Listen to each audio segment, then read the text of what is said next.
Bien, vamos a empezar con nuestra sesión del día. Vamos a retomar un poquito de lo que hablamos la clase anterior.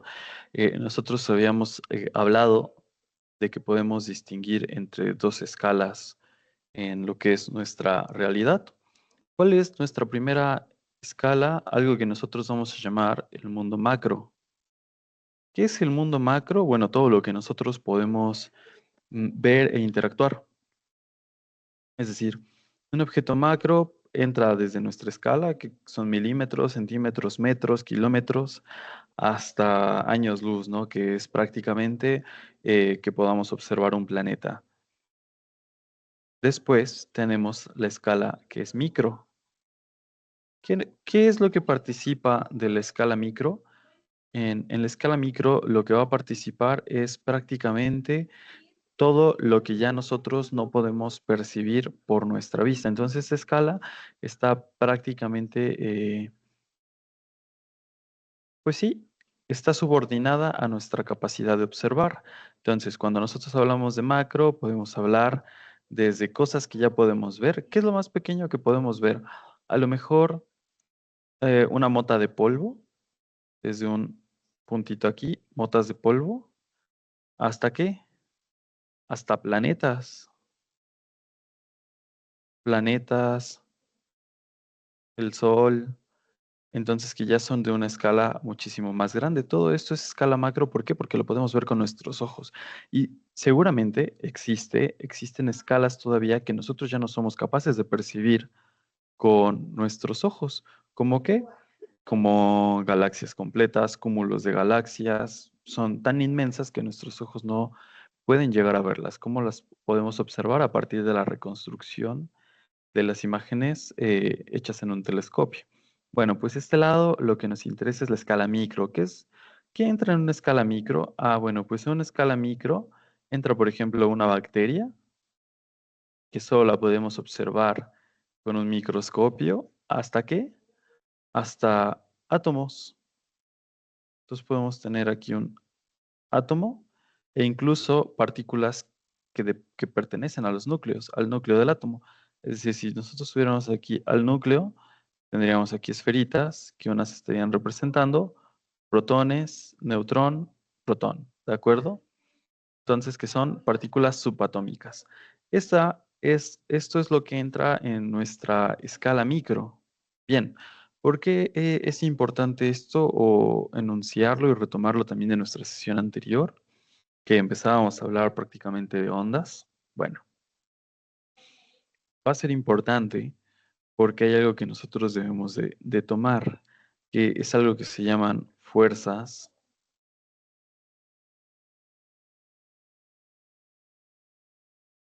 de atracción. ¿Qué supone esta fuerza de atracción? Bueno, lo que nosotros vamos a decir es que un objeto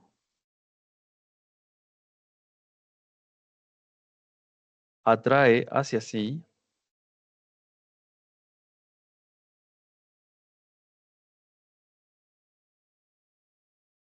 objetos más pequeños.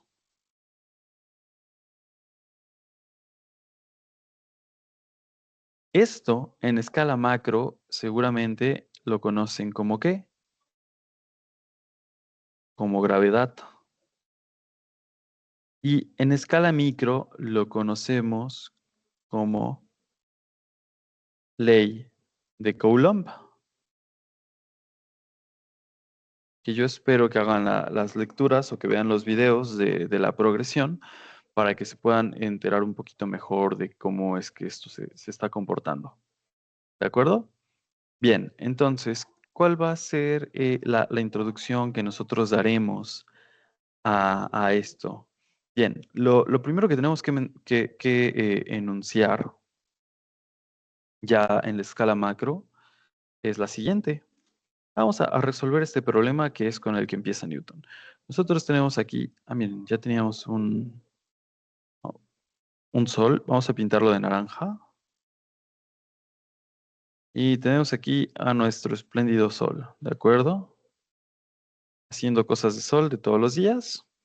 Y la pregunta es la siguiente. Bueno, ¿por qué si yo tengo acá las órbitas a los planetas. Tengo Mercurio, Venus, Tierra, Marte. Vamos a trabajar con estos 4. ¿Por qué no se salen de sus órbitas? Entonces vamos a empezar con esta premisa, ¿de acuerdo? ¿Qué es lo que nos lleva a que la Tierra pueda seguir dando ciclos cada año alrededor del universo? Bueno, vamos a ver. Cuando nosotros tenemos al Sol, el Sol lo podemos definir como un eje, algo que se llama eje de rotación. Y lo que vamos a experimentar si de pronto conectamos por medio de una cuerda o algo que nos permita ligarlo a otro objeto, a este eje, y le empezamos a dar vueltas. Piensen ustedes en la icónica escena donde Tronchatoro toma a Amanda de las trencitas y la empieza a girar. Lo que va a empezar a experimentar este objeto es un aumento de su velocidad angular. Y va a empezar a girar un periodo tras otro, va a ir completando estos ciclos. Y conforme vaya aumentando la velocidad, la fuerza que se experimenta se conoce como fuerza centrífuga. Entonces, ¿qué va a pasar? Que esta fuerza va a actuar hacia afuera. Sí, vamos a ponerlo aquí, centrífuga, y vamos a ir viendo que tiene sus dos vocablos, ¿no? Centri del centro y fuga del centro. Entonces lo que nos está diciendo, si ustedes toman una pelota y la amarran con una cuerda y utilizan su mano como eje y le empiezan a dar vueltas, vueltas, vueltas, vueltas, lo que van a experimentar es que esa pelota, cuando tome la suficiente fuerza para romper la que tiene o la que lo sostiene al eje, si lo supera, esta fuerza centrífuga supera la fuerza que mantiene esta cuerda unidos a los dos objetos, esto se rompe y esto sale disparado. Entonces, lo mismo supondríamos nosotros que está sucediendo o que podría llegar a suceder en el universo, es decir, en nuestro sistema solar. Recuerden ustedes eh, prácticamente que tenemos este mismo sistema. El Sol es nuestro eje y los planetas son este objeto que está dando vueltas. Entonces, imagínense que si nuestro universo tiene ya millones de años, significa que los planetas han estado también orbitando por lo menos unos cuantos millones de años en esta órbita alrededor del Sol, que significa que ya debió haber acumulado la energía suficiente para salir disparado. Entonces, pues en la realidad vemos que no es así. Han pasado miles de años y la Tierra pues sigue prácticamente orbitando en su órbita, valga la redundancia, no se mueve en relación al Sol. Entonces, ¿por qué se debe a esto? Bueno, por nuestras fuerzas de atracción. Un objeto, aquí debemos decir que son dos masas forzosamente que interactúan, se van a atraer hacia sí, donde el objeto más pesado atrae siempre al, al objeto más pequeño y que esta fuerza es el inverso al cuadrado de la distancia que los separa. ¿Qué significa esto? Vamos a ver. ¿Cuál es el planeta cuya interacción con el Sol es más débil? ¿Mercurio o Plutón? Que hay quienes dicen que no es planeta, que es planetoide. Vamos a trabajar con el sistema solar que hemos manejado por mucho tiempo. Vamos a decir que es el noveno. Bien, entonces, lo que nosotros sabemos o cómo lo podemos describir es que la fuerza va a ser igual al producto de las masas, masa 1 y masa 2, donde el Sol corresponde a la masa 1 y el planeta que nosotros estemos eligiendo va a ser la masa 2. Entonces ya tenemos este producto. Entonces, ¿y qué es? Aquí es importante mencionar esto porque desde aquí podemos ya construir la ecuación que vamos a trabajar. Y vamos a decir, la fuerza que los atrae es inversamente proporcional al cuadrado de la distancia. Entonces, escuchemos bien el enunciado. Inversamente proporcional. Ustedes ya de sus cursos anteriores saben representar una proporcionalidad. Entonces, nosotros sabemos que si nos dice que si es proporcional, estamos hablando que es un producto, ¿cierto? Pero si estamos hablando de que es inversamente proporcional, estamos hablando de que es un cociente. Un cociente. Entonces, aquí nos va a decir que es un cociente porque es inversamente proporcional ¿a qué? Al cuadrado de la distancia, donde r representa la distancia que existe. Acuérdense que r es este radio que nosotros podemos trazar en un sistema cartesiano y que podemos ir viendo. Entonces, ¿qué va a suceder? Si la distancia aumenta, quiere decir que la fuerza es mucho más débil. ¿Por qué? Porque entre más grande crezca esto a infinito, la fuerza se va a tender hacia cero. Entonces, regresando a la pregunta, ¿con quién hay más interacción? ¿Con Mercurio o con Plutón? Va a ser con Mercurio porque está más cerca. Y más pequeña esta fuerza va a ser con Plutón que está muchísimo más lejos. Vean ustedes que es todo esto de hasta acá. Entonces, eso siempre es importante empezar a considerarlo. Sí necesito que ustedes lo revisen y que lo tengan en mente. Ahora, ¿qué va a pasar en el caso de los electrones? Aquí nosotros estamos hablando prácticamente de la ley de la gravitación y hemos puesto pues justamente esto, ¿no? Eh, Hemos puesto que estamos en el sistema macro y a partir de los planetas. Ahora, aquí hay algo importante que que necesitamos resaltar si queremos hacer un contraste importante entre estos eh, dos, eventos, ¿no? Cuando estamos hablando de fuerza de gravitación y cuando vamos a estar hablando de ley de Coulomb. ¿Por qué? Porque aquí hay un término que nos faltaría colocar, que es la G, que es la constante de la gravitación universal, ¿de acuerdo? Entonces, esta constante, usualmente, para sistemas macro, nosotros la depreciamos y decimos que G va a tender a cero. ¿Por qué? Porque se conoce como una fuerza débil. Entonces, al ser una fuerza débil, va a tender a cero y muchas veces podemos colocarla o podemos omitirla. Esto ya depende de, primero, la precisión con la que nosotros querramos calcular y en segundo, el tipo de sistema que nosotros estemos estudiando. Entonces, esto mm, vale la pena considerarlo. Ahora, ¿qué puntos claves podemos dar entre esta ley de Coulomb y ley de la gravedad? Bueno, la ley de la gravedad tiene una característica importante y vamos a decir que siempre es atractiva. ¿Por qué? ¿Por qué vamos a decir que siempre es atractiva? Porque estamos suponiendo que los objetos siempre van a interactuar entre sí, cosa que es, vamos a cambiar un poquito en la ley de Coulomb, pero por ahora sí vamos trabajando con la ley de la gravedad. Ahora, ¿qué más también tenemos que considerar? Va a ser una fuerza que actúa entre masas.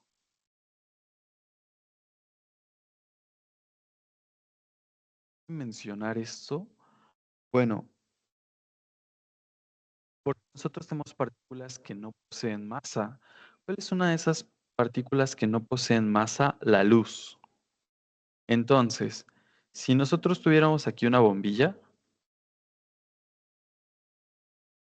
y esta bombilla estuviera emanando luz, la luz sobre la cual está compuesta o las partículas sobre las cuales están compuestas esta luz se llaman fotones. Entonces, el fotón es pues, prácticamente la partícula de la luz, que también prácticamente es una onda. Acuérdense que esto ya lo discutimos. Entonces, estos fotones tienen una masa de cero. Desde el punto matemático, si la masa es cero, uno de estos términos, ¿qué pasa? Se anula y entonces nos quedaría cero sobre la distancia, pero sabemos que todo dividido sobre cero se vuelve cero. Entonces no habría ninguna fuerza que interactúe. Esto es importante, ¿por qué? Porque esto significa nosotros podemos desviar la luz o la luz se ve desviada por un medio o se ve desviada por un objeto y la respuesta es no, por lo menos no en nuestra escala. ¿Dónde sí se rompe este parámetro y empieza a actuar? Pues justamente en los agujeros negros. Los agujeros son negros, tienen una energía tan masiva que rompen esta ecuación y sí pueden atraer la luz. Y es por eso que nosotros no podemos ver luz saliendo de ella porque la concentran en su, en su centro, valga la redundancia. Entonces, ahí en esos casos, esta ecuación no nos aplica. Pero en los demás sistemas, por ejemplo, si ustedes tienen el foco de su casa, ustedes no van a observar que la luz se desvíe cuando cuando pase cerca de un objeto. Eso no va a suceder, por lo menos no a nuestra escala. Ahora, otro punto que vamos a decir es que esta ley de la gravitación nos ayuda a explicar un montón de fenómenos, órbitas, caída libre, mareas, etcétera. ¿De acuerdo? Y ahora sí vamos a entrar con la ley de Coulomb. Vamos a irla viendo.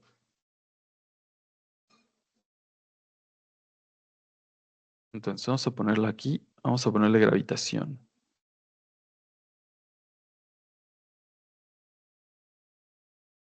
Y aquí le vamos a poner ley de Coulomb. ¿De acuerdo? Esta ley de Coulomb se parece mucho en a esta ecuación. Pero vamos a poner un sistema sencillo.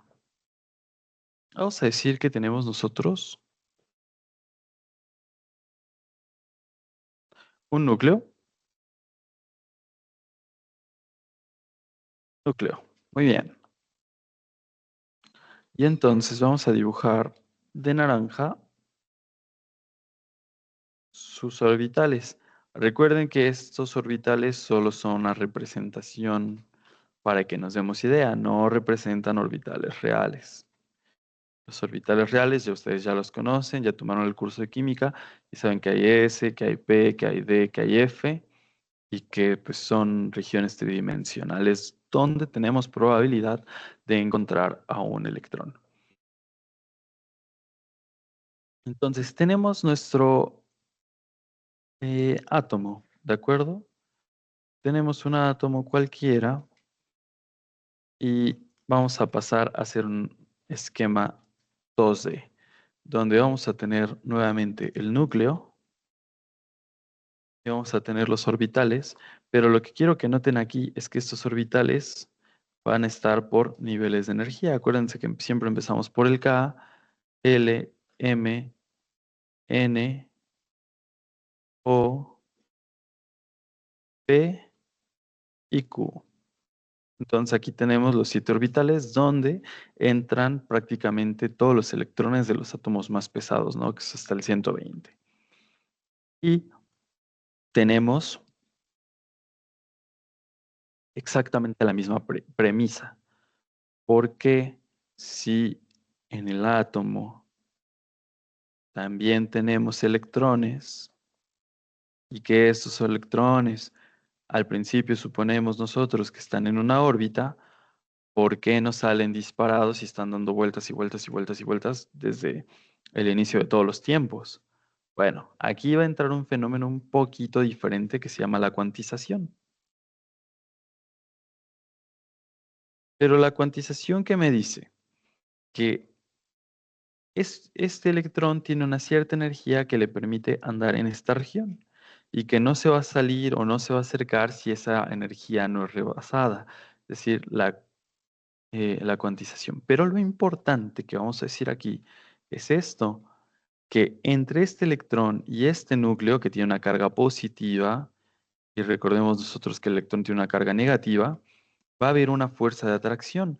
Por nuestra experiencia con los imanes, esto nos es más fácil de entender. Sabemos nosotros siempre que un polo positivo se atrae con un polo negativo y tienden a unirse, ¿no? Entonces es lo que está sucediendo también.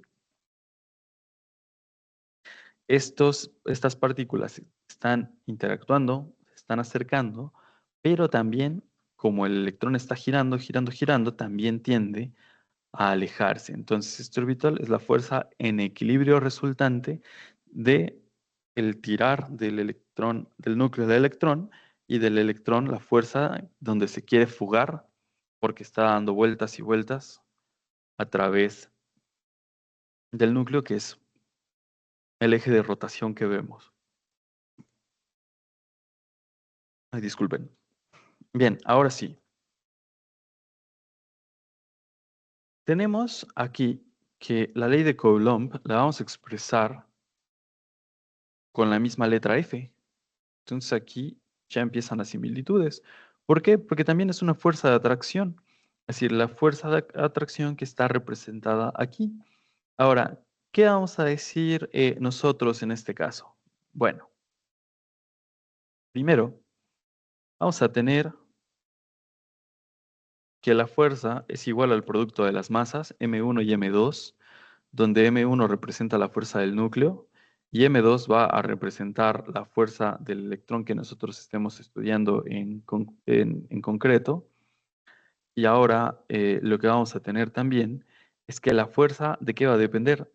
Pues propiamente de la distancia al cuadrado. Inversamente, el cuadrado de la distancia. Entonces, si se dan cuenta, esto y esto va a ser exactamente lo mismo. Pero ¿cuál va a ser la diferencia aquí?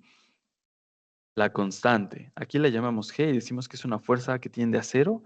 Aquí va a ser K, la constante de Coulomb. Y esta constante, esta no va a tender a cero, esta va a tender a otros tipos de valores. ¿De qué va a depender? Del medio. Esto es importante. Vamos a poner esta analogía. ¿Dónde nos es más fácil avanzar? Vamos a poner tres ejemplos. Primero, para poder entender esto de la fuerza que depende del medio. Vamos a poner aquí tres cámaras. Muy bien. Y en este caso A, vamos a ver que una persona, cualquiera de ustedes que están viendo este video, va a caminar desde el punto A hasta el punto B. Y aquí, una sala cualquiera, ¿qué va a hacer? Pues va a ser prácticamente este recorrido en el vacío, es decir, no va a haber nada, entonces va a poder pasar sin problemas, como si ustedes caminaran a través de su cuarto, no van a tener ningún problemilla. Pero ¿qué pasa si cambiamos el medio a este escenario B? Tenemos nuevamente la misma longitud, los mismos de ustedes, pero ahora están en una alberca. Y por tanto en la alberca tenemos agua, ¿y qué va a pasar? Que nos va a costar trabajo desplazarnos. ¿Por qué? Porque tenemos un medio que nos ejerce una resistencia y por tanto, pues no vamos a poder avanzar como nosotros quisiéramos. Ya vamos a ver que necesitamos una fuerza más grande para poder llegar a los puntos. ¿Y qué pasa si de pronto estuviéramos en la playa, salimos de la alberca y nos vamos a la playa, y estamos en este punto A y este punto B, y de pronto nos entierran en la arena? Y queremos llegar nuevamente desde este punto A hasta B, pero ahora estamos dentro de la arena. Vamos a descubrir que nos va a costar muchísimo trabajo. Entonces, cuando nosotros estamos hablando de escalas micro, el medio siempre es importante. L- ¿Por qué? Porque de ahí depende cuánta fuerza se necesita, pues, para poder tener esta fuerza de atracción. Es decir, no es lo mismo que nos desplacemos en el vacío, que es súper fácil, a que nos desplacemos en el agua, que ya es un medio más o menos denso y que puede ser pesado, o que intentemos desplazar directamente en la arena, ¿no? Para poder movernos en la arena una vez enterrados necesitaremos muchísima energía. Entonces, esta energía que nosotros consideramos la vamos a ver aquí. ¿Qué nos está indicando entonces que esta letra K? Muy bien, Pues nos está diciendo que a diferencia de la ley de la gravitación, la constante representa a una fuerza fuerte, ¿de acuerdo? Entonces, ojito con las definiciones. Fuerza fuerte, y esta se considera como una fuerza débil. ¿Por qué débil? Porque ustedes no están viendo que se estén atrayendo los objetos de la nada.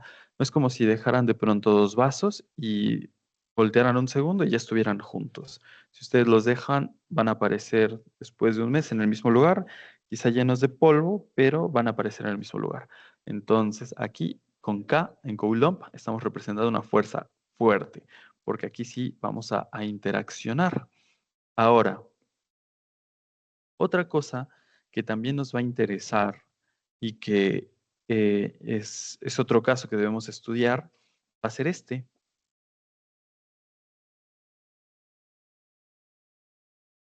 La fuerza de Coulomb va a traer, aquí ya no masas, va a traer, ¿qué? Cargas eléctricas, ¿de acuerdo?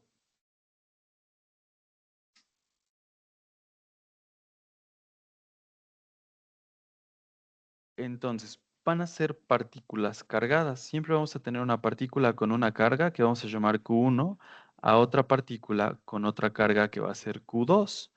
¿Cómo podemos ver estas cargas? Pues pueden ser dos electrones que estén interaccionando, pueden ser a lo mejor dos motas de polvo, si ustedes quisieran verlo así, pueden ser, ¿qué les gusta? Dos átomos cargados, por ejemplo, un cloro y un sodio, pueden ser, pueden ser diferentes partículas, pero lo importante aquí es que la ley de Coulomb va a actuar sobre las cargas, y si está actuando sobre las cargas, tenemos que saber que esas partículas están cargadas de manera positiva o de manera negativa. Ya ustedes lo vieron. Yo puedo tener una partícula eh, cargada positivamente, sí, cuando, por ejemplo, tengo, ¿qué les gusta? Tengo una partícula, una sal, que fue estabilizada, pues justamente, ¿no? Con un alcalino. O puedo tener otra partícula que fue estabilizada con un halógeno. Entonces aquí esta sería positiva y esta sería negativa. O puedo tener a lo mejor la misma molécula ionizada, es decir, que perdió un hidrógeno y si pierde un hidrógeno se va a volver negativa. Si aquí el hidrógeno sale, ¿en qué casos podríamos verlo? Piensen ustedes un sistema biológico que ya conozcan, un aminoácido. Yo tengo aquí carbono, el que se pierde es el alcohol del ácido carboxílico. Tengo aquí un hidrógeno, tengo aquí un radical y tengo acá un grupo amino, NH2. Ahí está. Y entonces este ya va a tomar una carga negativa. ¿Por qué? Porque ha perdido un hidrógeno. Entonces, si hacemos la cuenta y comparamos protones con electrones, va a haber muchos más protones y por tanto la carga va a ser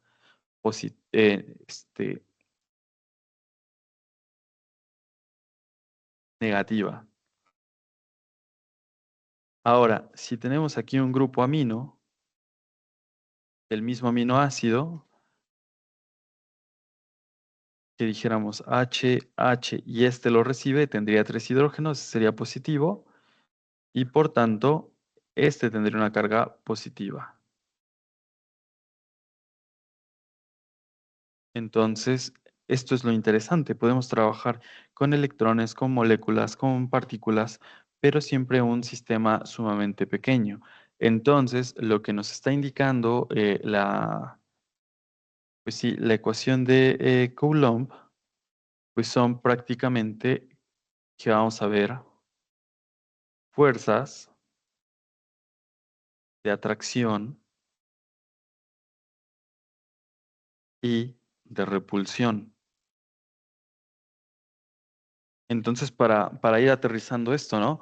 ¿Qué dijimos? Con la fuerza de gravedad los objetos siempre se atraen, pero con la fuerza con la atracción en Coulomb se pueden atraer si las cargas son diferentes o si tenemos una diferencia de electronegatividades suficientemente grande, pero si son las mismas, lo que nosotros nos vamos a encontrar es una fuerza de repulsión.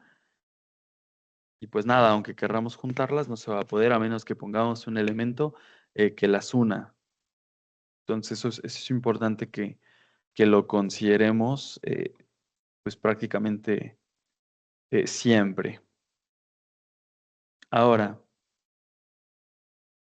¿qué más vamos a poder decir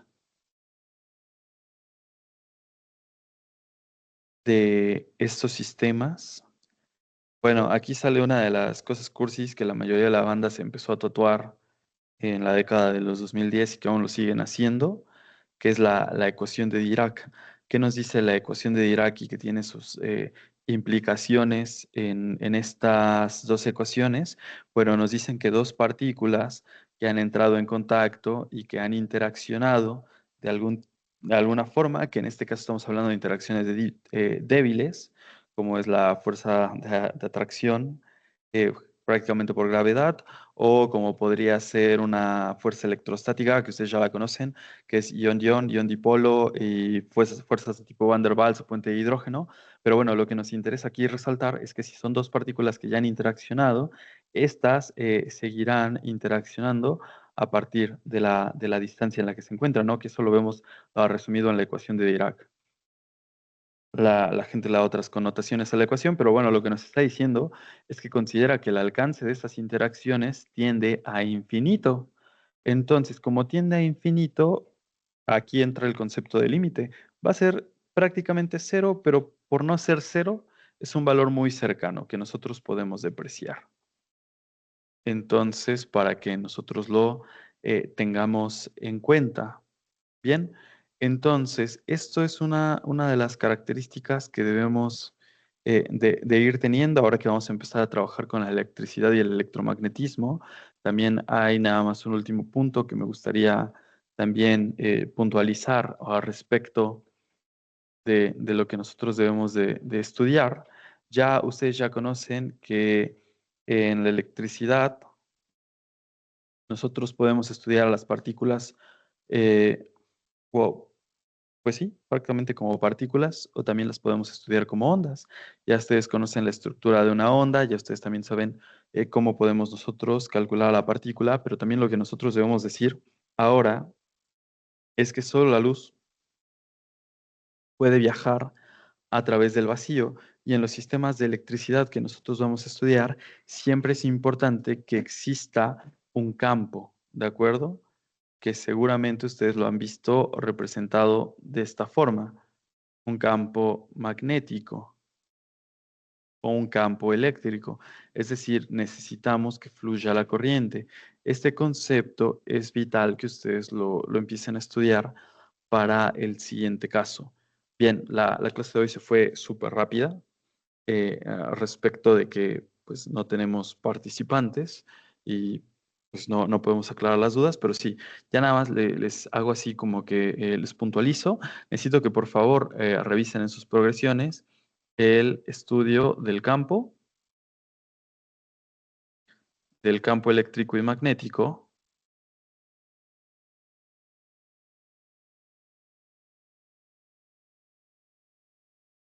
para que nosotros podamos seguir. Eso es lo importante. ¿Por qué? Porque este campo puede no tener una fuerza que actúe, pero ¿qué pasa si sí la tiene y nos empieza a arrastrar las partículas hacia cierta dirección, que puede ser directamente hacia el campo o que pueden ser perpendicularmente, ¿no? Pueden irnos modificando y entonces, pues ya, para irlo viendo. ¿De acuerdo? Por hoy vamos a pararle aquí eh, y vamos a continuar la siguiente semana. Por favor, vean las grabaciones, entreguen sus tareas. La verdad sí es importante que participen, que aprovechen. Ustedes son la generación que va más adelante en el bachiller. Entonces, pues sí es importante que se esfuercen para que esto pues vaya a un buen término. ¿Va? Cualquier cosa quedó aquí a la orden. Nos estamos viendo y saludos.